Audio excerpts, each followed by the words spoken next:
میرے محترم دوستوں اور بزرگوں، حضرت مولانا الیاس صاحب رحمۃ اللہ علیہ فرمایا کرتے تھے کہ کام کرنے والے کی اگر ایک نماز سے دوسری نماز میں کمال پیدا نہیں ہوا تو کام کرنے والا تنزلی پہ ہے، ترقی پہ نہیں ہے۔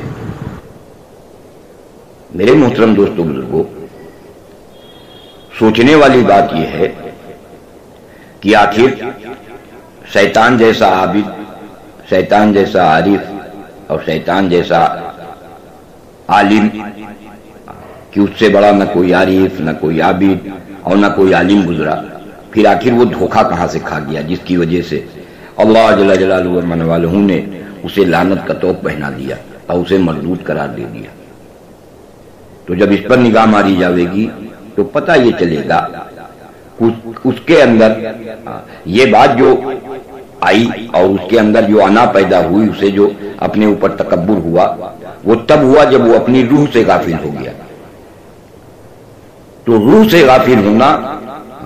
غافل ہونا بس یہی انسان کے لیے ہلاکت کی چیز ہے، اور اسی میں وہ ہلاک ہوا۔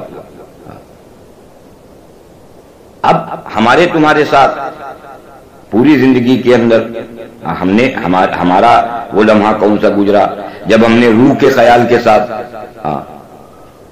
اپنی زندگی کو گزارا ہو۔ اس لیے جو خشوع کی بات، نماز کے اندر جو خشوع آوے اور اللہ کا دیدار اور اللہ کا دھیان ہمیں حاصل ہو جاوے، اس میں ہمیں اپنی روح پر محنت کرنی پڑے گی، ہمیں اپنی روح پر محنت کرنی پڑے گی۔ ابلیس کے ساتھ یہی ہوا تھا کہ وہ اپنی روح سے غافل ہوا اور بس دھوکہ کھا گیا کہ اس کے جسم نے اس کے ساتھ مکاری کر دی کہ آدم تو مٹی سے پیدا ہوئے ہیں اور میں آگ سے، یعنی آدم کا جسم مٹی کا بنا ہے اور میرا جسم آگ سے بنا ہے۔ ان کے مٹی کے جسم نے اب تک اللہ کی اطاعت اور فرما برداری بھی نہیں کی ہے، جبکہ میرے ہاتھ پیر، میرا سر و گردن ہزاروں سال سے اللہ کی اطاعت و فرما برداری میں استعمال ہو رہا ہے۔ یہ بات اس کے جسم نے، اس کی نفس نے شیطان کو یہ بات سمجھائی، بس یہیں سے وہ دھوکہ کھا گیا۔ تو جب وہ دھوکہ کھا سکتا ہے تو ہماری کیا مجال ہے؟ اس لیے اپنے جسم سے اللہ تعالیٰ کی مرضی والے عمل اپنی روح سے پورا کرام، ہمیں تمہیں اپنی روح سے اللہ کی مرضی والے عمل وہ پورے کرانے ہیں۔ کیسے؟ کہ آنکھ سے، کان سے، زبان سے، ہاتھ سے، پیر سے، دماغ اور شرمگاہ سے جب بھی کوئی حرکت ہو تو روح کے اشارے پر یہ حرکت ہو۔ اگر روح کے اشارے کا خیال ہم نہ رکھیں گے تو دکھنے میں تو یہ عمل حضرت محمد صلی اللہ علیہ وسلم والا عمل ہوگا، پر یہ اللہ کے لیے نہ ہوگا۔ اللہ کے لیے تو وہی عمل ہوگا جو اس کے دھیان کے ساتھ ہو۔ اور اپنی روح سے غافل رہ کر منافق بھی 100% حضور صلی اللہ علیہ وسلم والے عمل کرتے تھے، کہ حضرت عمر رضی اللہ عنہ جیسے فراست والے صحابی بھی یہ نہیں سمجھ پاتے تھے کہ ان میں کون منافق ہے اور کون مسلمان ہے۔ ارے انسان تو انسان، میرے دوستو، یہ بات تو فرشتے بھی نہیں جانتے کہ کس آدمی کے عمل کیسے ہیں اور کس آدمی کے عمل کیسے ہیں۔ اس کے لیے حضرت جمرہ بن حبیب رضی اللہ عنہ حضور صلی اللہ علیہ وسلم سے نقل کرتے ہیں کہ جب فرشتے کسی بندے کے عمل کو لے کر آسمان پر پہنچتے ہیں، جن عملوں کو وہ بڑا اور پاکیزہ سمجھتے تھے، تو اللہ تعالیٰ ان کی طرف وہی فرماتے ہیں کہ اے فرشتوں، تم میرے بندوں کے عمل کے نگراں ہو، لیکن ان کے دلوں میں کیا ہے یہ صرف میں جانتا ہوں کہ میرے بندے نے یہ عمل میرے لیے کیے ہیں یا نہیں، اس لیے یہ عمل سجین میں پھینک دو۔ اور اسی طرح جب کسی اور بندے کا عمل لے کر فرشتے آسمان پر پہنچتے ہیں، جسے یہ فرشتے بڑا ہلکا عمل سمجھ رہے ہوتے ہیں، تو اللہ تعالیٰ ان کی طرف بھی وہی فرماتے ہیں، یہ میرے فرشتوں، تم عمل کے نگراں ہو، لیکن اس کے دل میں، میرے بندے کے دل میں کیا ہے یہ میں جانتا ہوں، لہٰذا اس عمل کو کئی گنا کر دو اور اسے میرے بندے کے لیے علیین میں رکھ دو۔ دور منصور کی یہ روایت ہے۔ میرے ساتھیوں، روح یہ مانند سوار کے ہے اور جسم مانند سواری کہ سوار کے اشارے پر چلنے والی سواری منزل تک پہنچ جاتی ہے، اور اگر سواری سوار سے بے قابو ہو جائے تو سوار اور سواری دونوں منزل تک نہیں پہنچ پاتے۔ دیکھا ہوگا کہ اگر کوئی جانور کسی کے کھیت میں جا کر اس کی کھیتی کو کھانے لگے اور اس کا سوار اس پر موجود ہو تو کھیتی والا، وہ کاشتکار، وہ کسان، وہ سواری سے نہیں کچھ بولے گا، وہ سوار کو مارے گا۔ اب اگر سوار یہ کہے کہ میں کیا کروں، یہ میرے قابو میں نہیں ہے، تو اس کا یہ اجر قبول نہیں کیا جائے گا۔ اسی طرح میرے ساتھیوں، انسان کے اندر اس وقت تک کوئی خوبی نہیں آ سکتی جب تک وہ نفس کی غلامی سے رہائی نہ پالے، اور اس سے رہائی کے لیے، نفس سے رہا ہونے کے لیے کہ ہم اس کی قید سے آزاد ہو جائیں، اس کے لیے یہ ضروری ہے کہ اسے پہچان کر اس کی منشا پر غلبہ پا لیں۔ جب انسان اپنے نفس پر غلبہ پا لیتا ہے، یعنی اپنے جسم پر جب یہ غلبہ پا لیتا ہے، تب اس کے دل کو اقرار حاصل ہوتا ہے۔ دل کے اقرار سے ہی اس کی روح کو قرار ملتا ہے، اور پھر روح کا تعلق اللہ جل شانہ کے ساتھ جڑ جاتا ہے۔ اسی لیے حضرت علی رضی اللہ عنہ فرمایا کرتے تھے کہ ہائے ہائے، مجھے ایسے لوگوں سے مل کر کتنی خوشی ہوتی ہے کہ جن کے جسم تو زمین پر رہتے ہیں لیکن ان کی روحوں کا تعلق براہ راست اللہ کی ذات کے ساتھ جڑا ہوتا ہے۔ اس لیے میرے ساتھیوں، نفس کو پہچان کر اس پر مجاہدے کی لاٹھی مارو، اور مجاہدے کی لاٹھی یہ ہے کہ جب تمہیں کسی چیز کی حاجت ہو تو اس وقت دنیا کے سر و سامان سے نا امید ہو کر، اس سے دور بھاگ کر بس نماز کا عمل کر کے اللہ تعالیٰ سے کہو تو تمہاری حاجت کو وہ پوری کرے گا۔ اب سوال یہ پیدا ہوتا ہے کہ نفس کس کو کہتے ہیں؟ تو نفس جسم کی ضرورتوں کا نام ہے۔ جب اللہ تعالیٰ کی طرف سے تمہاری ترقی کے لیے تم پر حاجت بھیجی جاتی ہے تو روح کا اور جسم کا مقابلہ ہوتا ہے۔ اس وقت تمہارا جسم تمہیں شکلوں کی طرف متوجہ کرتا ہے۔ نفس یہ چاہتا ہے کہ انسان شکلوں کی طرف مائل ہو، کیونکہ یہ جسم خود شکلوں سے نکل کر آیا ہے کہ پہلے ذرات اور پھر منی کی بوند اور پھر جمع ہوا خون اور پھر گوشت کا لوتڑا اور پھر صحیح سالم یہ جسم۔ انسان کی ضرورتیں زمین اور آسمان کے درمیان پھیلی ہوئی شکلوں کی طرف جسم کو اس طرح سے کھینچتی ہیں جس طرح چمبک لوہے کو اپنی طرف کھینچتا ہے۔ اگر جسم میں روح نہ ہو تو یہ جسم سوائے مٹی کے اور کچھ نہیں ہے۔ پھر یہ جسم نہ کھانے پینے کا، نہ اٹھنے بیٹھنے کا، اللہ کے غیر کی طرف متوجہ کرنا ہی اس جسم کا کام ہے کہ یہ آپ کو مال کی طرف، چیزوں کی طرف، سونے چاندی کی طرف، سواری اور محلوں کی طرف مائل کرے گا، اور اسی مادے پر، اسی خواہش پر قدم بڑھانے سے جب انسان قدم بڑھا لیتا ہے تو اس کی روح بگڑ جاتی ہے۔ جتنا یہ نفس کے کھینچنے پر شکلوں سے امید کرے گا اتنی ہی اس کی روح بگڑتی چلی جائے گی، اور اس کے برعکس اگر انسان روح پر محنت کرتا ہے تو حاجت کے آنے پر روح جو ہے وہ قدرت کی طرف متوجہ کرتی ہے، کیونکہ یہ روح قدرت کے راستے سے آئی ہے، اور نفس تو ہے ہی وہ مادہ جسے اللہ نے غیر سے غیر کی طرف کہنے سننے کے لیے ہی ابھارا ہے۔ یہی انسان کا امتحان ہے۔ یہ نفس، یہ ہمارا جسم، یہ کبھی اللہ کی طرف نہیں کھینچے گا۔ فرشتوں میں یہ مادہ نہیں ہے، اسی لیے فرشتوں کے لیے جنت نہیں ہے۔ اس لیے میرے دوستوں، نفس کو دباؤ اور یہ تحقیق کرو، یہ پتہ کرو کہ اللہ تعالیٰ کا اس وقت ہمارے لیے کیا حکم ہے۔ نفس تو وہ مادہ ہے جس پر انسان اگر پڑ جائے تو اس کی روح اتنی خراب ہو جاتی ہے کہ جس کا انسان تصور بھی نہیں کر سکتے۔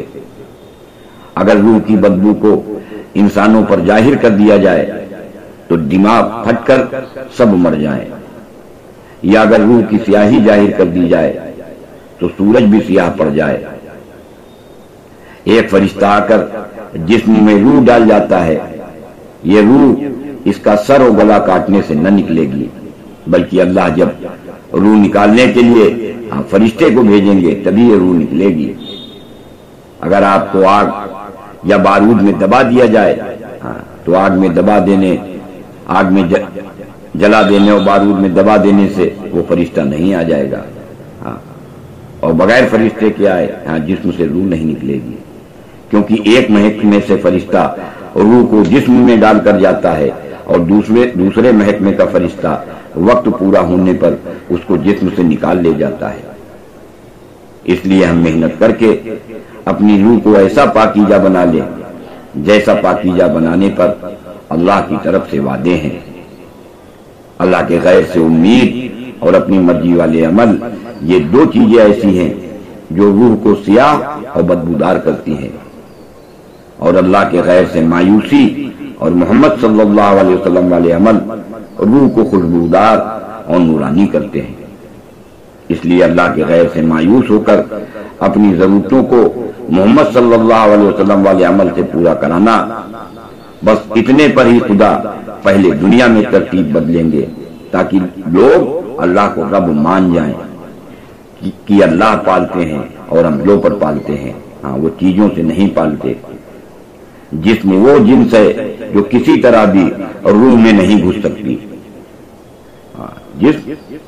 وہ جسم ہے جو کسی بھی طرح روح میں نہیں گھس سکتا، جیسے تار میں کرنٹ گھستا ہے، کرنٹ کے اندر تار نہیں گھس سکتا، اسی طرح روح میں کوئی چیز یا کوئی شکل نہیں گھس سکتی۔ دوائیں روح میں نہیں گھستی، بلکہ دوائیں جسم میں پھیل جاتی ہیں۔ جو روح سے چلتا ہے وہ روح پر اثر ڈالتا ہے۔ تمہارا چلنا روح سے چلا ہے اور جسم سے ظاہر ہوا ہے۔ عمل کی تحریک روح سے چلتی ہے، عمل جسم سے ظاہر ہوتا ہے۔ بس اگر ہمارے عمل روح کی لاش کے ہیں تو روح بگڑ جائے گی کہ پیسے تو تکیے میں اور بخل باہر، بس روح میں سیاہی پہنچ گئی۔ اگر قرآن کے کو سامنے رکھ کر تقسیم کر دیا، مال کو خرچ کر دیا تو روح میں نور آ گیا۔ اس روح کے بننے بگڑنے کے لیے اللہ نے کیا رکھا ہے؟ تو روح کے بننے اور بگڑنے کا تعلق یہ قرآن سے ہے۔ قرآن کریم روح کی لائن ہے۔ اللہ کی قدرت کے مقابلے میں کائنات کی پھیلی ہوئی ہر چیز کی تردید کرنے کے لیے قرآن کریم میں عمل بتلائے ہیں۔ جسم کی ضرورتیں چیزوں سے پوری کرانے کے اعتبار سے چیزیں دکھانے کے لیے اللہ نے سورج کی روشنی رکھی ہے۔ جہاں جہاں تک یہ روشنی چلتی رہے گی جسم نظر آئیں گے، پر اس روشنی میں ہمیں روح دکھائی نہیں دیتی۔ یورپ، امریکہ اور ایشیا کے سورما اس سے عاجز ہیں کہ وہ روح دیکھ لیں۔ جہاں ساری انسانیت عاجز ہے، نبی کا پہلا انکشاف وہاں سے شروع ہوتا ہے۔ حضرت محمد صلی اللہ علیہ وسلم کو نبوت بعد میں ملی، پہلے جبریل نے اپنے آپ کو سامنے کر کے اللہ کے نبی کو دکھلایا اور بتلایا کہ میں خدا کا فرشتہ ہوں۔ تو اب روح غائب اور روح کی لائن کے فرشتے غائب۔ آج احمقوں، جھوٹوں، بدماشوں، ظالموں کے کہنے پر جب سب مال سے اور چیزوں سے ہونے کو تسلیم کر رہے ہیں تو میں حضرت محمد صلی اللہ علیہ وسلم کی خبروں کو کیوں نہ مانوں کہ جو محمد صلی اللہ علیہ وسلم بتلا رہے ہیں کہ اس عمل سے یہ ہوگا اور اس عمل سے یہ ہوگا۔ تو چیزوں کو دکھلانے کے لیے اللہ نے سورج کی روشنی رکھی ہے اور اس کے مقابلے میں ایک روشنی اور ہے۔ عمل سے ضرورتیں پوری ہوتی ہوئی دکھانے کے لیے ایک روشنی یہ اور ہے، اور یہ روشنی ملتی ہے نماز کو قائم کرنے سے۔ یعنی نماز کے عمل میں اپنی ضرورتوں کو اللہ سے پورا کرانے پر، لیکن نماز کے عمل میں اپنی حاجت کو اللہ سے پورا کرانے کی کوشش کرتے وقت تم اپنے نفس کی یعنی اپنے جسم کی چال بازیوں سے دھوکہ مت کھا جانا۔ جس طرح درندہ بناوٹی نیند سے اپنے شکار کو دھوکہ دیتا ہے کہ وہ اپنے شکار پر یہ ظاہر کرتا ہے کہ وہ سو رہا ہے، پر حقیقت میں وہ اس کے شکار کی طاق میں ہے کہ جیسے ہی وہ اس کی زد میں آتا ہے یہ اسے دبوچ لیتا ہے۔ ٹھیک اسی طرح یہ نفس ہمارے تمہارے اندر عاجزی اور انکساری اور نیک کاموں میں ہماری تمہاری موافقت کیا کرتا ہے تاکہ ہم اور تم اس کی اصلاح سے بے فکر ہو جائیں۔ یہ تہجد بھی پڑھائے گا اور پانچوں وقت کی نمازوں کا اہتمام بھی کرائے گا اور تسبیح تلاوت بھی کرائے گا، صدقہ خیرات بھی کرائے گا، تاکہ ہم اور تم اس کی اصلاح سے بے فکر ہو جائیں۔ اور اس کی اصلاح یہی ہے کہ ہم حاجت کے آنے پر دنیا کے ساز و سامان سے نا امید ہو کر نماز کا عمل کر کے اللہ جل شانہ سے کہیں تو وہ ہماری ضرورت ضرور پورا کر دے گا۔ اب رہی یہ بات کہ وہ کیسے پوری کرے گا، تو یہ اوپر اس سے پہلے آپ کو بتلایا جا چکا ہے۔ ان کو سامنے رکھ کر حاجت کے آنے پر دنیا کے ساز و سامان سے دور بھاگنا اور نماز کا عمل کر کے ہی اللہ تعالیٰ سے اپنی ضرورتوں کا پورا کرانا، اپنی ضرورتوں کو پورا کرانا۔ اللہ تعالیٰ نے انسانوں کو اس کی تربیت کا راستہ محمد صلی اللہ علیہ وسلم کو بتلایا ہے کہ محمد صلی اللہ علیہ وسلم نے نبی بنائے جانے سے لے کر دنیا سے رخصت ہونے تک اپنی ہر ضرورت کو نماز کا عمل کر کے اللہ سے پوری کرایا ہے۔ اس کو سمجھنے کے لیے مسلمان کو سب سے پہلے لا الہ الا اللہ کو سمجھنا ہوگا، لا الہ کو سمجھنا ہوگا، پھر الا اللہ خود ہی اس کی سمجھ میں آ جائے گا۔ اس لا الہ کا مطلب اس کلمے کے کہنے والے کو مخلوقات الہیہ کے ایک ذرے سے بھی امید باقی نہ رہے، اس لیے کہ اس کلمے کی سمجھ مٹی اور سونے، چیٹی اور جبریل کو ایک برابر کر دیتی ہے۔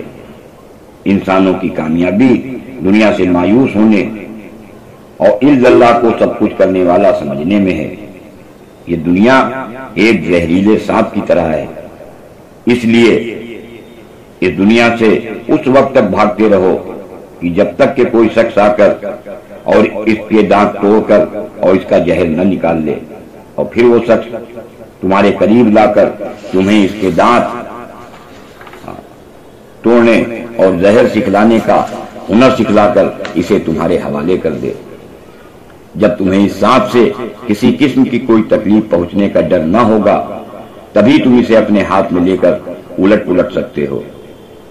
اس کام کو رسول اللہ صلی اللہ علیہ وسلم نے صحابہ کے سامنے کر کر دکھلایا تھا، اور صحابہ اکرام نے اسے بعد والوں کے لیے کر کے دکھلایا کہ اس کی دانت توڑنے اور زہر نکالنے کے لیے ہی کلمہ اور نماز ہے، کہ کلمہ اس کے دانت توڑتا ہے اور نماز اس کا زہر نکالتی ہے۔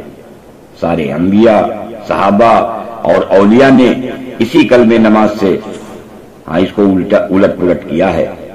اس لیے جب تم اللہ تعالیٰ کو سب کچھ کرنے والا سمجھو گے تو اللہ تعالیٰ تمہیں اپنا محبوب بنا لیں گے، پھر وہ دنیا اور دنیا کی شہرت، دنیا کی لذت، نفس کی خواہش اور شیاطین، ان سب سے ہماری کفایت فرمائیں گے، ورنہ بلا دلیل ہم مشرک بن کر توحید کا دعویٰ کب تک کرتے پھریں گے۔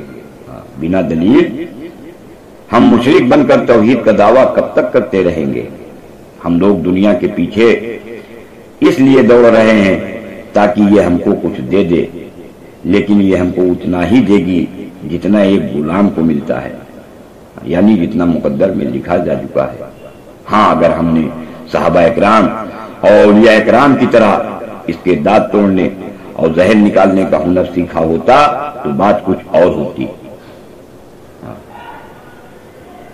اگر ہم اندھے نہیں ہیں تو خود دیکھ لیں کہ یہ دنیا صحابہ اور اولیاء کے پیچھے خود کس طرح دوڑ رہی تھی کہ کسی طرح ان کو کچھ دے دے، اس لیے یہ ان کے سامنے سر جھکائے کھڑی رہتی تھی، اگر ہم بھی اپنے لیے یہ پسند کرتے ہیں تو ہمیں اپنے نفس کو توحید کی تلوار سے مارنا پڑے گا، اس کے مقابلے کے لیے توفیق کا توپ پہننا پڑے گا اور تقوی کی ڈھال اور یقین کا نیزہ ہاتھ میں لے کر اس سے مقابلہ کرنا پڑے گا کہ کبھی نیزہ بازی ہو تو کبھی تلوار بازی، یہاں تک کہ ہمارے سامنے یہ سر جھکا دے اور ہم اس پر سوار ہو جائیں۔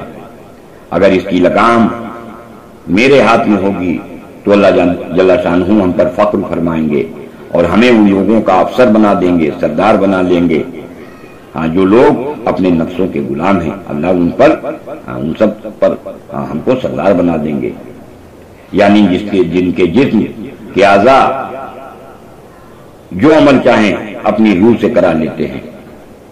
آج ہماری غفلت کا یہ حال ہے کہ نہ ہم نے اپنی روح کے بارے میں جاننے کی کوشش کی اور نہ یہ سمجھنے کی کوشش کی کہ اللہ تعالیٰ نے اپنے حکم ہماری روح کو دیا ہے یا ہمارے جسم کو۔ حالانکہ اس سوال کا جواب شروع میں ہی بتلایا جا چکا ہے، پر یاد دہانی کے لیے ایک بار پھر سمجھ لیا جائے کہ اللہ جل شانہ کے حکموں کا تعلق وہ انسان کی روح سے ہے۔ اب یہ بات ہماری سمجھ میں کس طرح سے آوے، تو اس کو اگر سمجھنا چاہیں تو سمجھ لیں کہ اگر کسی انسان کا نماز کے وقت مسجد کے اندر انتقال ہو جائے تو کیا نماز کے عمل کا حکم اس پر لاگو ہوگا؟ اسی طرح اگر کسی انسان کو بیت اللہ میں داخل ہوتے ہی وقت اس کی موت ہو جائے تو کیا اس پر طواف کے عمل کا حکم لاگو ہوگا؟ یا اگر رمضان کی رات میں سحری کھانے کے وقت کسی کی موت ہو جائے تو کیا روزے کے عمل کا حکم اس پر لاگو ہوگا؟ تو ہم سب جواب دیں گے نہیں۔ کیوں؟ کیونکہ اللہ جل شانہ کا حکم جس چیز کو ملتا تھا ملک الموت وہ چیز جسم سے نکال لے گیا۔ اب رہا سوال یہ کہ انسان کی روح اللہ جل شانہ کا حکم کیسے پورا کرے گی؟ روح کو حکم پر عمل کرانے کے لیے اللہ تعالیٰ نے انسانوں کو جسم دیا ہے، ورنہ جسم تو مٹی ہے۔ ہاں، اس مٹی کے جسم میں گوشت کا ایک لوتھڑا ہے جسے دل کہتے ہیں۔ اس دل کا تعلق روح سے ہوتا ہے اور روح کا تعلق اللہ جل شانہ کے ساتھ جڑتا ہے۔ یہ دل روح اور جسم کا مرکز ہے۔ قرآن کے ذریعے اللہ جل شانہ نے انسان کی روح کو مخاطب کیا ہے، نہ کہ جسم کو۔ قرآن ہماری روح سے مخاطب، جسم سے نہیں، اس لیے کہ جسم تو روح کے قابو میں ہوتا ہے۔ اللہ جل شانہ کی طرف سے انسانوں کے متعلق جو بھی حکم قرآن و حدیث میں آئے ہیں وہ انسان کی روح سے ہیں۔ اللہ کے حکم کا تعلق روح سے ہے اور حالات کا تعلق بھی روح سے ہے۔ حالات کا تعلق یہ بھی روح سے ہے اور انعامات کا تعلق بھی روح سے ہے۔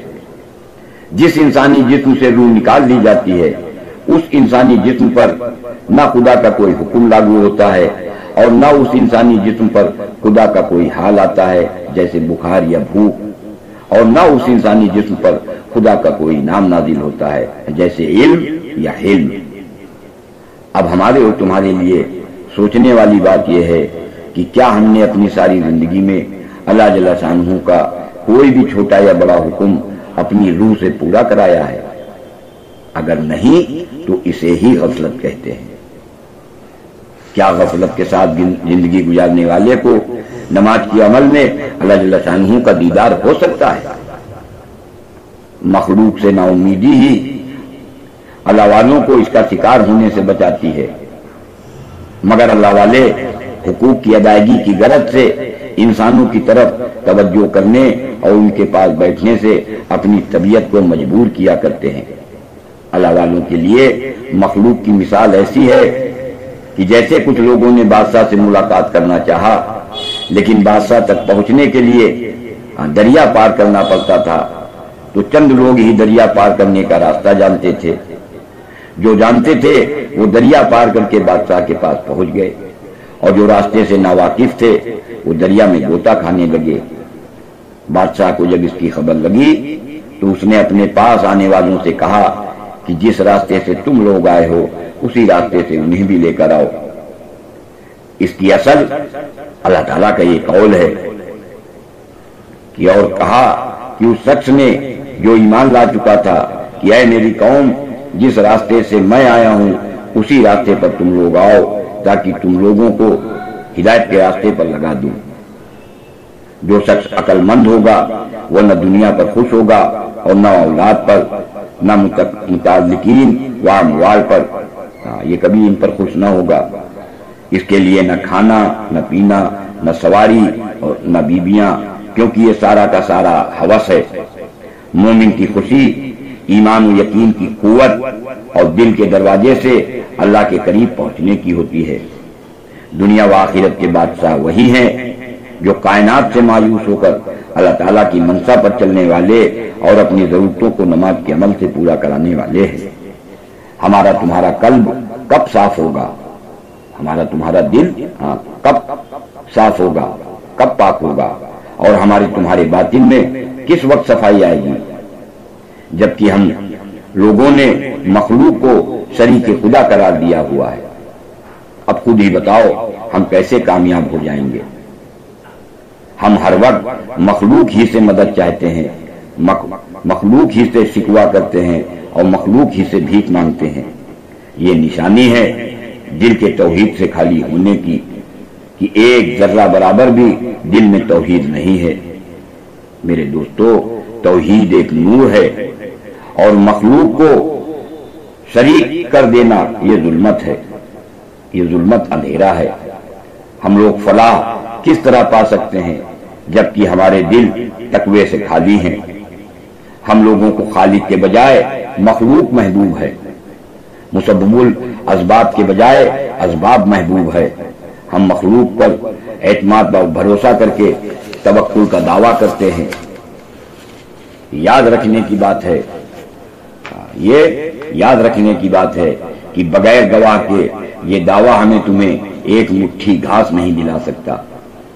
جس کا دل مخلوق کی شرکت سے پاک ہو جاتا ہے، اللہ تعالیٰ اس کے دل میں اپنے قرب کا دروازہ کھول کر فہم اور دانش کا غلبہ نصیب فرماتے ہیں۔ پھر وہ جو کچھ دیکھتا ہے اس سے نصیحت لیتا ہے اور وہ جو کچھ سنتا ہے اس سے نصیحت حاصل کرتا ہے، اور وہ انہی عملوں کو کرتا ہے جو عمل اللہ جل شانہ کا اسے مقرب بناتے ہیں۔ اس کی حالت ایسی ہو جاتی ہے جس کا اللہ تعالیٰ نے یوسف علیہ السلام کے متعلق قرآن کریم میں ذکر فرمایا ہے کہ ہم نے ایسا ہی کیا کہ یوسف کو بدی اور بے حیائی سے دور رکھا، بے شک وہ ہمارے مخلص بندوں میں تھا۔ ہم سب اپنے ایمان کی کمزوری کو دور کرنے کے لیے سب سے پہلے اپنی نفس کی اصلاح میں مشغول ہو جائیں، اس لیے کہ بغیر اپنی اصلاح کی نیت کیے ہمارے متعلقین کی اصلاح نہیں ہوگی۔ اپنی اصلاح کی نیت کیے بغیر عام مخلوق کی طرف ہم اس وقت توجہ کریں کہ جب ہم تقوی کی زرہ پہنے ہوں، اپنے قلب پر ایمان کا ٹوپ رکھے ہوں، ہمارے ہاتھ میں توحید کی تلوار ہو، ہمارے ترکش میں دعا کی قبولیت کے تیر ہوں اور توفیق کے گھوڑے پر سوار ہو کر ہم ان کا سامنا کر رہے ہوں۔ اپنی اصلاح کی نیت کر کے جب ہم عام مخلوق کو اللہ تعالیٰ کی طرف متوجہ کریں گے، تب آگے سے پیچھے سے، دائیں سے بائیں سے اور اوپر و نیچے سے، ان 6 جانبوں سے اللہ جل شانہ ہماری مدد و نصرت کریں گے۔ تب ہم مخلوق خدا کو شیطان کے ہاتھوں سے کھینچ کر دروازہ خدا بندی پر لا ڈالیں گے کہ ان کو جنت کے اعمال کی ترغیب دیں گے اور دوزخ کے اعمال سے ڈرائیں گے۔ جو شخص اس مقام پر پہنچ جاتا ہے اس کے دل کی آنکھوں کے پردے ہٹ جاتے ہیں اور پھر 6 جانبوں میں جدھر توجہ کرتا ہے اپنی نظر کو پردوں سے پرے پہنچا دیتا ہے۔ اگر دل کا سر اٹھاتا ہے تو آسمانوں کے اوپر عرش دیکھ لیتا ہے اور نیچے سر جھکاتا ہے تو 7 زمینوں اور ان کے باشندوں کو دیکھ لیتا ہے۔ اس سارے کمال کا سبب ایمان و شریعت کے علم کے ساتھ اللہ تعالیٰ کی معرفت ہے۔ جب ہم اس مقام پر پہنچنے کی محنت کر رہے ہوں تب مخلوق کو دروازہ خدا بندی کی طرف بلائیں اور وائز بن کر منبر پر آئیں، ورنہ اس سے پہلے ہم سے کچھ نہ ہوگا۔ ہم خود دروازہ خدا بندی پر اگر نہ ہوئے تو میرا بلانا الٹے مجھ پر بحال ہوگا۔ پھر جب کبھی ہم ایسا کرنے کی حرکت کریں گے تو گھٹنے ٹیک کر بیٹھ جائیں گے۔ اپنی نگاہ میں ہم چاہے بلند ہوتے نظر آئیں مگر پستی میں پہنچ جائیں گے۔ جب انسان کا دل درست ہو جاتا ہے، پاک ہو جاتا ہے، تو اللہ تعالیٰ کے قریب ہو جاتا ہے۔ پھر اگر یہ کسی پر نظر ڈالتا ہے تو چشمہ معرفت اور قرب کے ڈالتا ہے۔ اس کی یہ نگاہ گویا اللہ جل شانہ کی طرف سے ہوتی ہے۔ اس کے قلب میں قرب کی گویا گھٹا ہوتی ہے کہ نگاہ بجلی و اس کا واز وہ بارش، اور پھر اس کی زبان وہی مضمون ظاہر کرتی ہے جو اس کے قلب میں ہوتا ہے۔ ہم سب آرزوؤں کو ختم کرتے ہوئے حرص میں کمی کریں اور نماز کا ایسا عمل کریں جیسے دنیا سے رخصت ہونے والا کرتا ہے۔ اس لیے ہمارا کھانا پینا ایسا ہونا چاہیے جیسے دنیا سے رخصت ہونے والے کا ہوتا ہے، اور بھائی بندوں سے ملنا جلنا بھی ایسا ہی ہونا چاہیے جیسے دنیا سے رخصت ہونے والے کا ہوتا ہے۔ ہم اپنے قلب میں یہ بات پیدا کرتے رہا کریں کہ میں دنیا سے رخصت ہو رہا ہوں۔ جو اس طرح سے اپنے اوپر محنت کرتے ہیں وہ آگاہ ہو جاتے ہیں کہ ان کے لیے اللہ تعالیٰ نے کیا تجویز کیا ہے۔ ان کے دلوں میں یہ بات مخفی رہتی ہے کہ ان کو وہ اس کو اس طرح دیکھتے ہیں جس طرح ہم تم آفتاب دیکھتے ہیں، جس طرح ہم تم آفتاب دیکھتے ہیں۔ بس ان کی زبانیں اس کو بیان نہیں کر سکتی۔ اول اس کی اطلاع روح کو ہوتی ہے اور روح اس کی اطلاع دل کو دیتی ہے، اور پھر دل نفس مطمئنہ کو اطلاع دے کر اس بات کو چھپانے کی تاکید کر دیتا ہے۔ یہ مقام مسجد والے اعمال کو آباد کرنے کی محنت سے حاصل ہوتا ہے۔ جو اس مقام پر پہنچ گیا وہ زمین پر اللہ تعالیٰ کا خلیفہ بن جاتا ہے۔ اللہ تعالیٰ کے خزانوں کی کنجیاں یعنی اللہ تعالیٰ کے احکامات اس کے پاس ہوتے ہیں۔ ایسے لوگوں کا واز سن کر لوگ صالح بنتے ہیں اور نظام عالم درست ہوتا ہے۔ ایسے لوگ اللہ تعالیٰ سے اس کی رحمت کا واسطہ دے کر التجا کیا کرتے ہیں کہ اے ہمارے پروردگار، ہم تجھ سے نہ دنیا چاہتے ہیں نہ آخرت، بلکہ تیری مرضی پر چلنے کے لیے عفو و عافیت چاہتے ہیں، ایمان و معرفت کی بقا چاہتے ہیں۔ ہم میں تم میں بہت کم لوگ ہیں جو ان باتوں کو سچا سمجھیں گے، ورنہ اکثر تو ان باتوں کو جو سنائی گئی ہے انہیں جھٹلائیں گے۔ حالانکہ ان کو سچا سمجھنا اور اس پر عمل کرنا انتہائی ضروری ہے۔ صالحین کے احوال کا انکار وہی شخص کرتا ہے جو منافق دجال اپنی خواہش نفس پر سوار ہو۔